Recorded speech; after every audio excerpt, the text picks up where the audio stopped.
দেশীয় কোম্পানির ট্যাঙ্কারে উপচে পড়ছে পেট্রোল অকটেন, নিচ্ছে না সরকার। দেশে জ্বালানি তেলের সরবরাহ ও বিতরণ নিয়ে নতুন করে জটিলতা তৈরি হয়েছে।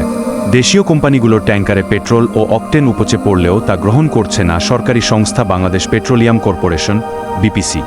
ফলে একদিকে পাম্পে দীর্ঘ লাইন, অন্যদিকে উৎপাদনকারী প্রতিষ্ঠানে তেল জমে থাকার দ্বৈত পরিস্থিতি তৈরি হয়েছে। সংশ্লিষ্ট সূত্র জানায়, দেশে পেট্রোল ও অকটেনের মোট চাহিদার ৭৫% পূরণ করে স্থানীয় ৫টি প্রতিষ্ঠান, এর মধ্যে ৪টি বেসরকারি ও একটি সরকারি। প্রতি মাসে দেশে প্রায় ৭৫,০০০ টন পেট্রোল ও অকটেনের প্রয়োজন হয়। এর মধ্যে প্রায় ৪৫% সরবরাহ করে বেসরকারি প্রতিষ্ঠান সুপার পেট্রোকেমিক্যাল পিএলসি, যা দেশের সবচেয়ে বড় সরবরাহকারী। তবে অভিযোগ উঠেছে, বিপিসি গত ৮ এপ্রিল প্রতিষ্ঠানটিকে চিঠি দিয়ে তাদের কাছ থেকে তেল গ্রহণে অস্বীকৃতি জানিয়েছে। এতে করে প্রতিষ্ঠানটির ট্যাঙ্কারগুলো এখন উপচে পড়ার মতো অবস্থায় রয়েছে এবং উৎপাদন কার্যক্রমও হুমকির মুখে পড়েছে। মন্ত্রণালয়ের একটি সূত্র জানায়, দেশের বিভিন্ন পাম্পে ১ থেকে ২ কিলোমিটার পর্যন্ত লাইন তৈরি হওয়া এবং সাধারণ মানুষের ভোগান্তির বিষয়টি নিয়ে প্রধানমন্ত্রী তারেক রহমান একাধিক বৈঠক করেছেন। তিনি পরিস্থিতি নিয়ন্ত্রণে প্রয়োজনীয় নির্দেশনা দিয়েছেন এবং জ্বালানি খাতে কোনো অব্যবস্থাপনা রয়েছে কিনা তা খতিয়ে দেখার নির্দেশও দিয়েছেন। এদিকে দেশে অকটেন মজুতের সক্ষমতা ৫৩,০০০ টন হলেও বর্তমানে মজুত রয়েছে প্রায় ৫৫,০০০ টন।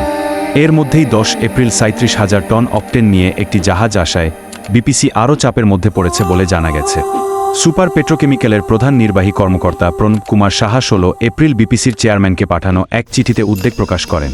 তিনি জানান, ৫ এপ্রিলের বৈঠকে এপ্রিলে ৩৭,০০০ টন পেট্রোল অকটেন এবং ৫,০০০ টন ডিজেল সরবরাহের জন্য তাদের প্রস্তুত থাকতে বলা হয়েছিল। সে অনুযায়ী প্রস্তুতিও নেওয়া হয়, কিন্তু ৮ এপ্রিল থেকে বিতরণ কোম্পানিগুলো তেল নেওয়া বন্ধ করে দেয়।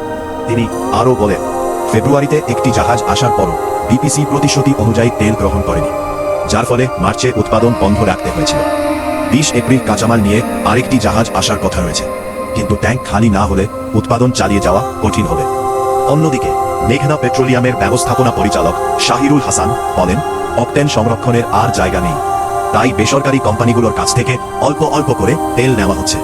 বর্তমানে পদ্মা, মেঘনা ও যমুনা এই ৩টি বিতরণ কোম্পানি দৈনিক গড়ে ১২,৭৭৭ টন ডিজেল, ১,৪৯৬ টন পেট্রোল এবং ১,১৯৩ টন অকটেন সরবরাহ করছে।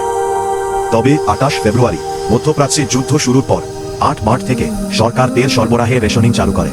পরে ঈদের আগে সেই রেশনিং তুলে নেওয়া হলেও সরবরাহে সীমিত রাখার নির্দেশনা বহাল থাকে। সরকারি কর্মকর্তারা মনে করছেন, সরবরাহ সীমিত থাকার কারণে বাজারে আতঙ্ক ও মজুতদারির প্রবণতা বেড়েছে, যার ফলে পাম্পে দীর্ঘ লাইন দেখা যাচ্ছে। তবে দেশীয় উৎপাদন থাকা সত্ত্বেও তা গ্রহণ না করার কারণে বিপিসির অবস্থান নিয়ে জনমনে প্রশ্ন তৈরি হয়েছে।